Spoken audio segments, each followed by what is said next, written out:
I have great pleasure in welcoming His Excellency Narendra Modi, Prime Minister of the Republic of India. I invite him to address the General Assembly. नमस्कार साथियों, Good morning, friends. His Excellency Abdulla Shahid जी, His Excellency Mr. Abdullah आपको Shahid. अध्यक्ष पद संभालने की First of all, I would like to हार्दिक बधाई। warmly congratulate you on आपका अध्यक्ष assuming बनना the office of President of the सभी UNGA. विकासशील देशों Your becoming president और is a विशेषकर matter of pride for all developing small countries island developing and states के in लिए particular for small island गौरव की developing बात है। states. अध्यक्ष महोदय, Mr. President, गत 1.5 वर्ष से for the last 1.5 years, पूरा विश्व the world 100 साल has में been आई सबसे grappling with बड़ी the worst pandemic महामारी का it has सामना seen कर in 100 years. ऐसी भयंकर महामारी में I pay tribute जीवन to गंवाने all वाले those who have lost their lives सभी लोगों in को the deadly corona मैं pandemic, श्रद्धांजलि देता हूं और and परिवारों I के साथ express my condolences संवेदनाएं व्यक्त to करता हूं। their families. अध्यक्ष महोदय, Mr. President, मैं उस देश का I प्रतिनिधित्व कर रहा represent हूं a country जिसे that mother of is democracy का proud to be Gaurav known हासिल। as the mother of democracy. लोकतंत्र की हमारी We have हजारों had वर्षों की a महान great परंपरा रही। tradition of democracy that goes back thousands of इस years. 15 अगस्त को On 15th of भारत ने August this year, अपनी आजादी के India entered 75वें the साल में प्रवेश 75th किया। year of its independence. हमारी विविधता Our diversity हमारे सशक्त लोकतंत्र is की the पहचान है। identity of our strong एक ऐसा democracy. देश It is a country जिसमें that has दर्जनों भाषाएं dozens हैं, of languages, सैकड़ों बोलियां हैं, hundreds of dialects, अलग अलग रहन सहन different खान पान। lifestyles and cuisines. ये vibrant This is democracy the का best बेहतरीन example of a उदाहरण है। vibrant democracy.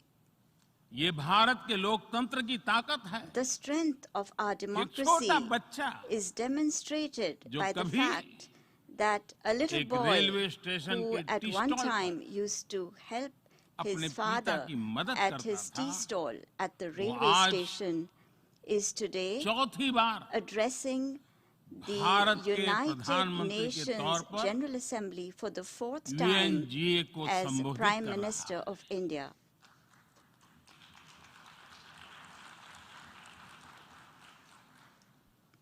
सबसे लंबे समय तक I will soon Gujarat have का spent 20 मुख्यमंत्री years serving और my फिर countrymen as पिछले head of 7 साल government. से First as the Bharat longest के serving प्रधानमंत्री Chief के Minister तौर पर of मुझे Gujarat and then head of as government Prime की Minister भूमिका में for the last 7 years. देशवासियों की सेवा करते हुए 20 साल हो रहे हैं और And मैं अपने I अनुभव am से कह saying रहा this हूं, to you from my own Yes. experience.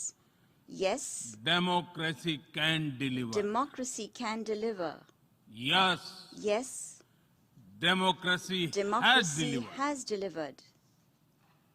अध्यक्ष महोदय, Mr. President, एकात्म मानव दर्शन के today is प्रणेता the birth anniversary Pandit of Deendayal Pandit Upadhyay ji की Deen आज Dayal जन्म जयंती। Upadhyay, the proponent of Ekatma Manav Darshan. एकात्म मानव दर्शन यानी Ekatma Manav Darshan integral means humanism, integral humanism, अर्थात or स्व से the development समष्टि journey तक undertaken विकास together, और the विस्तार की expansion सहयात्रा। from the self to the universe, expansion of the self, expansion of the self, moving from moving individual to from the the society, individual to society, the nation to the nation, and entire and to humanity. entire humanity. और ये चिंतन And this philosophy Antyodaya को is समर्पित है। dedicated to Antyodaya.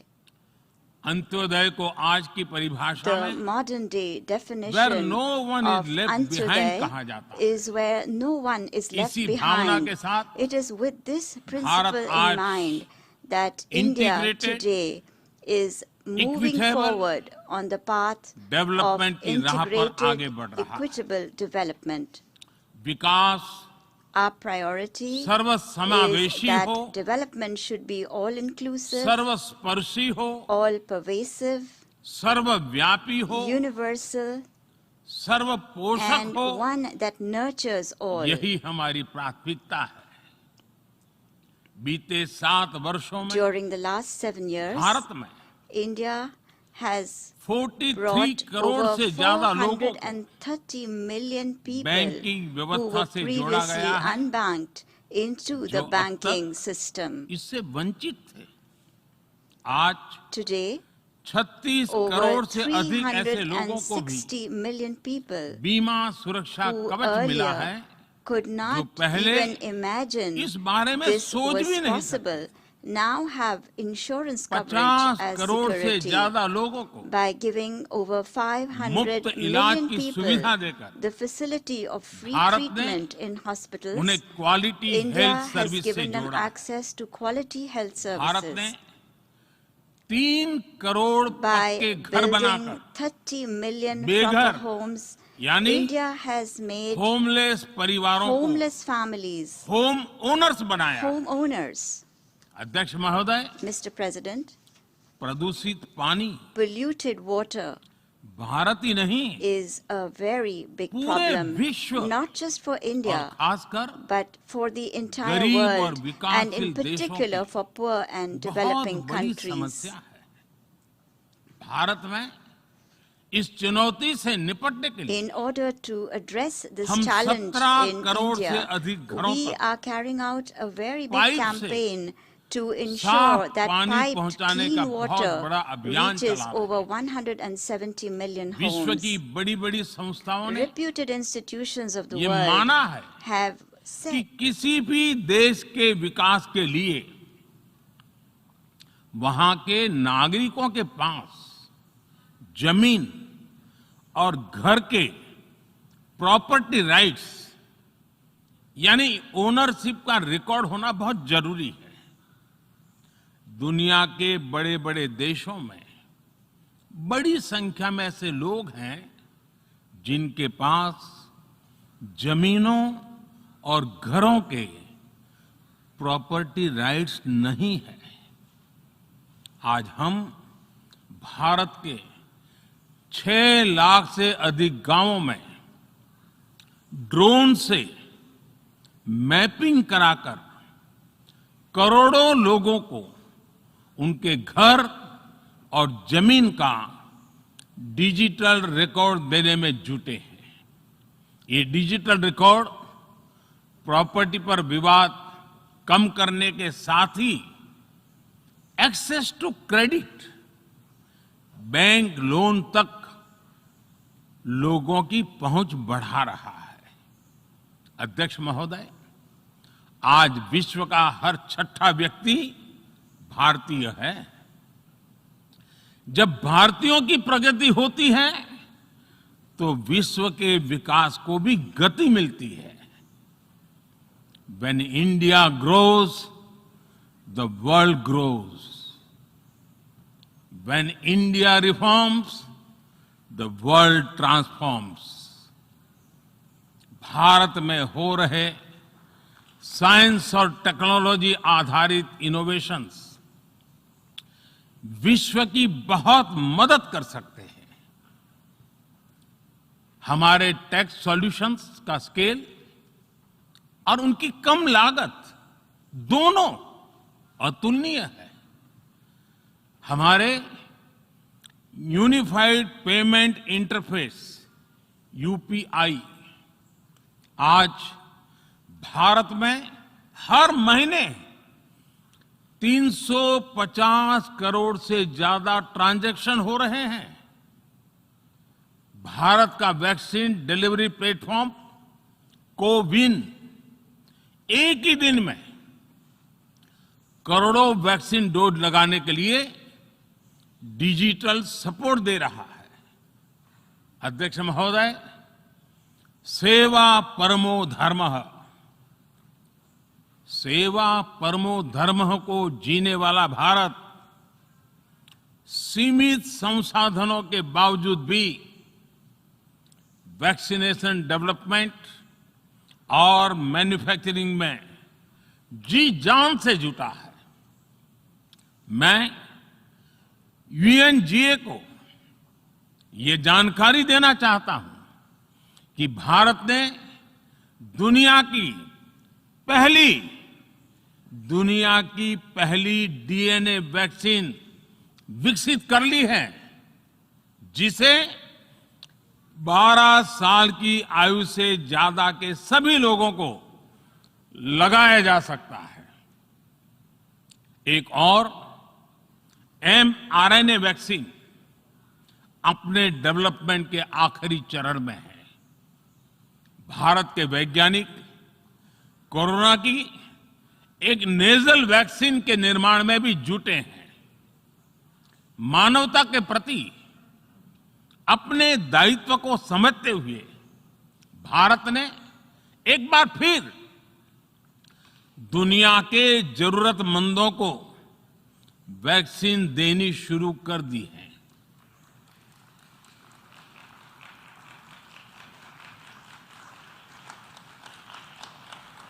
मैं आज दुनिया भर के वैक्सीन मैन्युफैक्चरर्स को भी आमंत्रित करता हूं,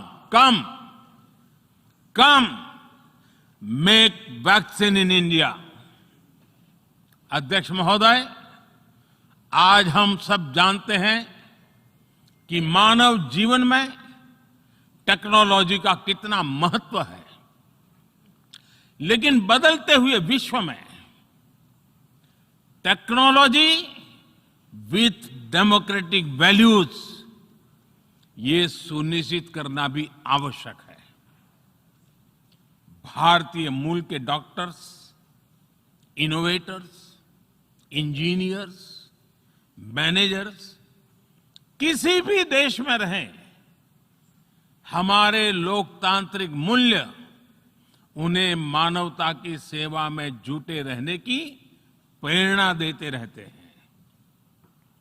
और ये हमने इस कोरोना काल में भी देखा है।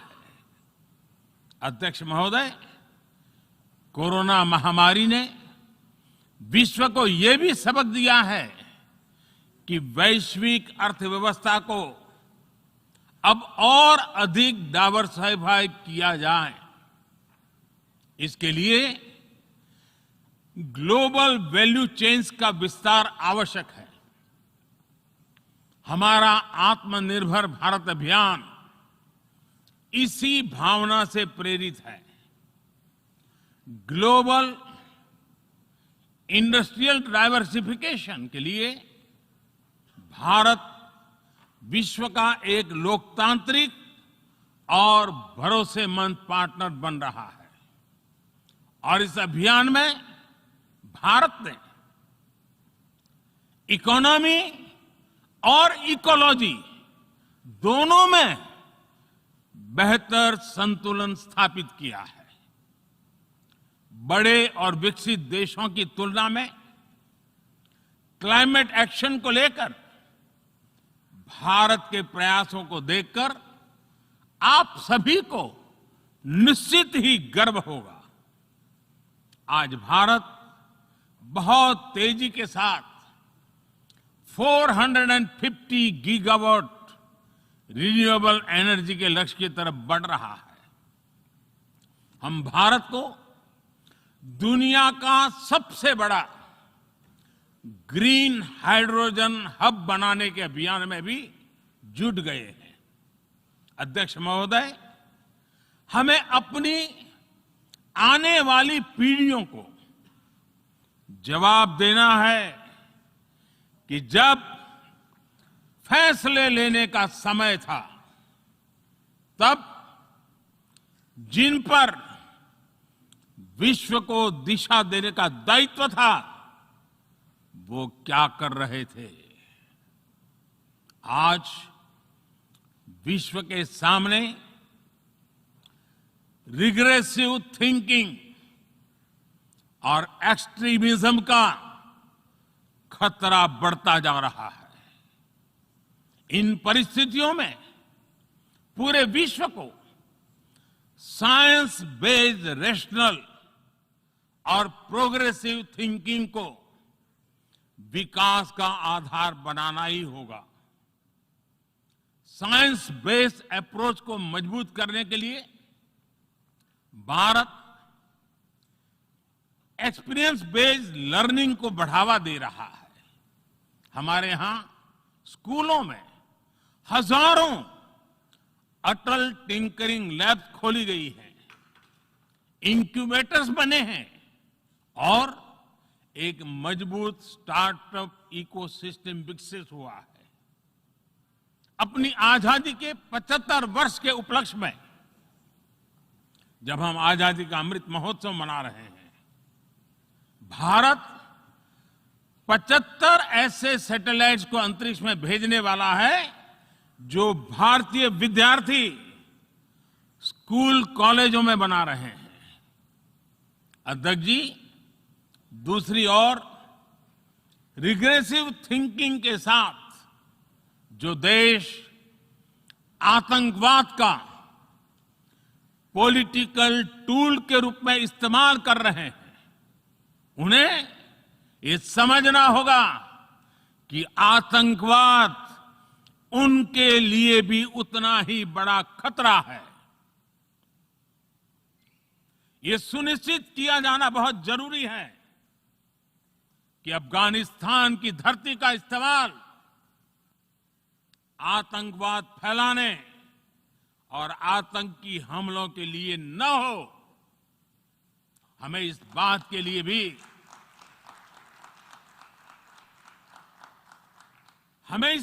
लिए भी सतर्क रहना होगा कि वहां की नाजुक स्थितियों का कोई देश अपने स्वार्थ के लिए एक टूल की तरह इस्तेमाल करने की कोशिश न करें।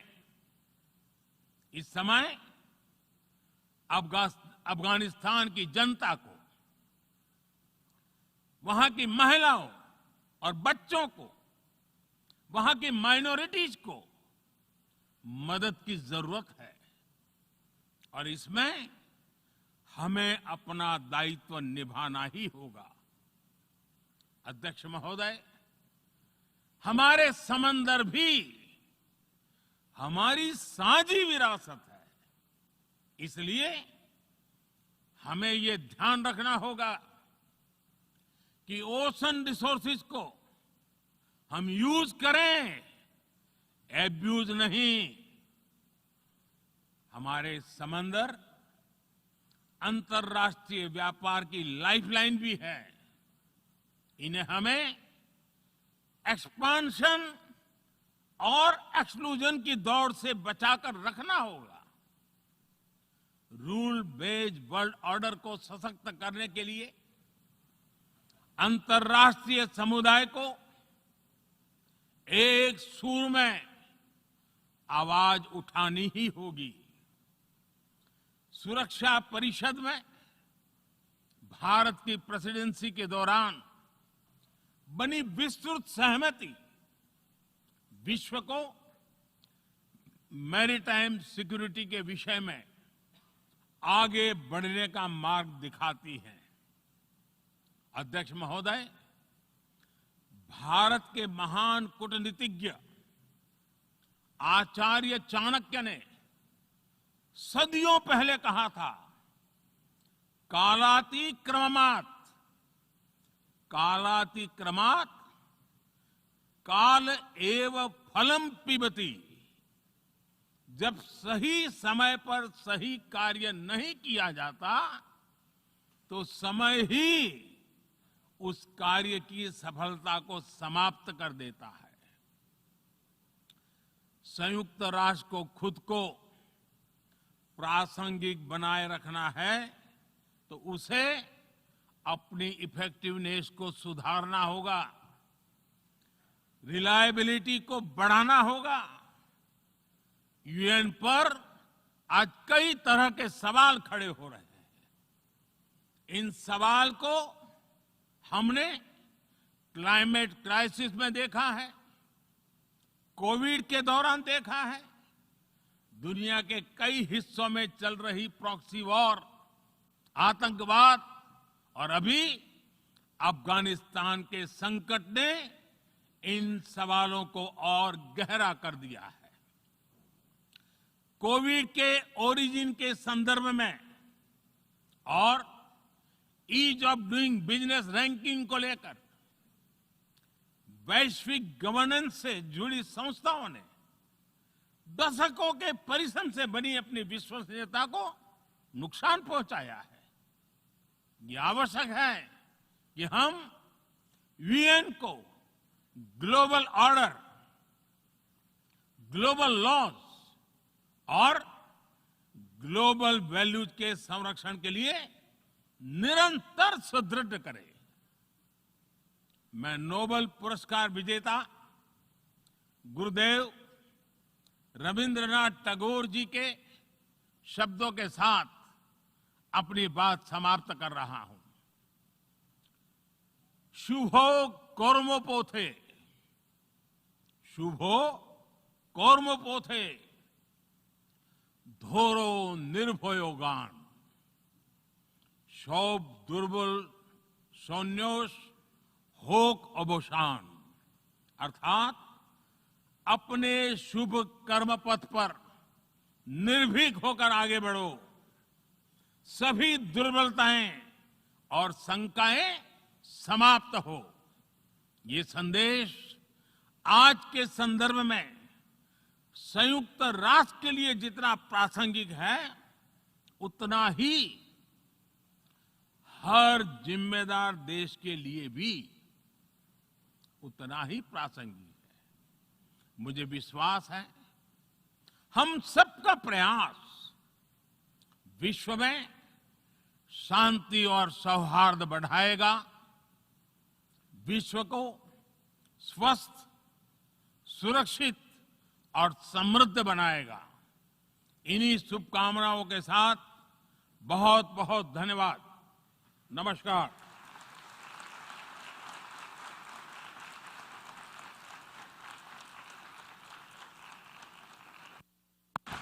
On behalf of the General Assembly, I wish to thank the Prime Minister of the Republic of India for the statement just made, and I request